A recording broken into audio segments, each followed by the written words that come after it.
Bom, a primeira coisa que temos que entender é qual é a origem, qual foi a origem do conhecido método das ações físicas.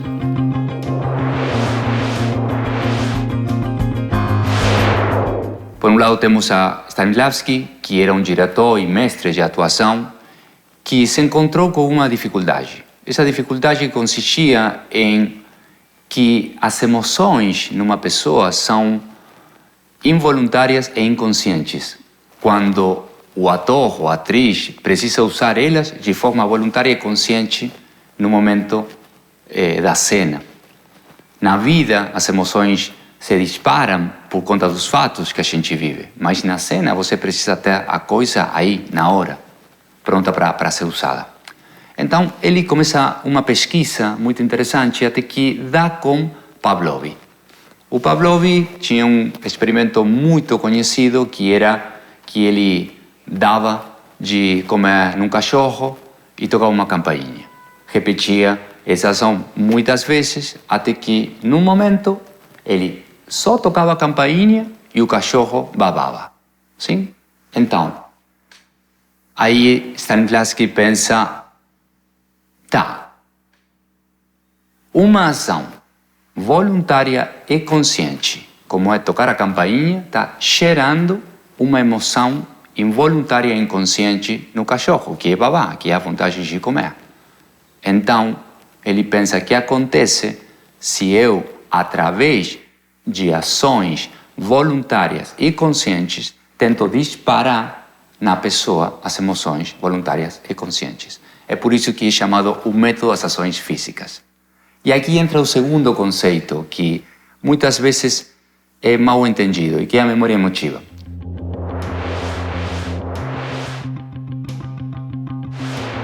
Estamos acostumados a pensar que a memória emotiva é procurar na minha própria memória de vida um fato traumático, um fato que gere a emoção que eu preciso usar para uma cena e colocar ela no serviço da cena.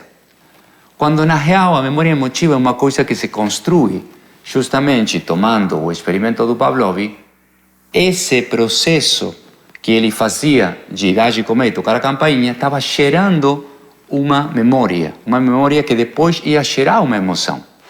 Para isso que foi feito o processo de ensaio, para poder gerar e acumular memórias que, chegado o momento de atuar, eu possa disparar através de ações. Agora bem, a pergunta mais comum que aqui aparece é: bom, tá, o que acontece se eu tenho que fazer um assassino? Vou ter que, durante o meu processo de ensaio, de preparação do personagem, ir matando pessoas?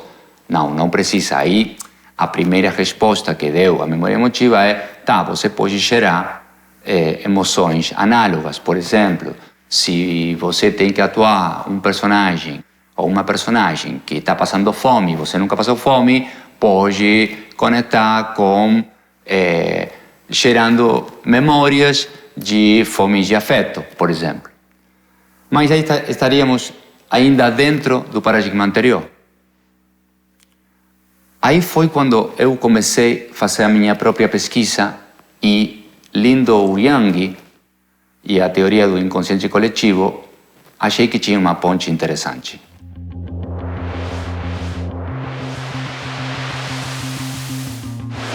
O Jung falava que todos temos um compartimento, sim? Onde existe a memória do mundo e que cada pessoa tem esse compartimento aí e que está interconectado. Então eu pensei, tá, então se eu tenho acesso à memória do mundo e eu tenho que fazer um assassino, poderia talvez ter acesso na memória de Charles Manson, por exemplo. Então pensei, conectando o método das ações físicas, como eu poderia ter acesso à emoção de um assassino, fazendo a ação de matar, pegando uma faca e fazendo simplesmente a ação. E aí a gente tem que levar em conta, tem que ter em conta uma coisa muito simples, que é que a atuação em si é que nem um ofício, que nem um esporte, funciona por repetição. E vai se ampliando por repetição a capacidade dessa atuação.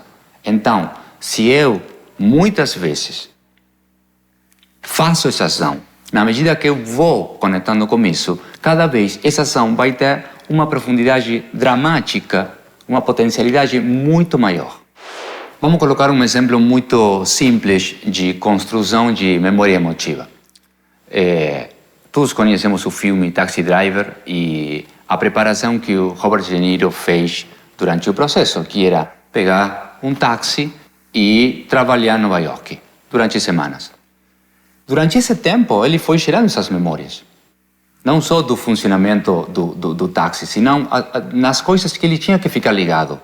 Dirigir, falar com uma pessoa, parar numa esquina que é complicado, sim? Então, tudo isso gerou um acúmulo de memórias que, chegada na hora da cena, no set, ele se sentava no carro e simplesmente a coisa se disparava sozinha. E aqui é onde, na minha própria pesquisa, na minha própria busca, eu encontrei outro conceito já vinculado na física quântica, e que é o tempo.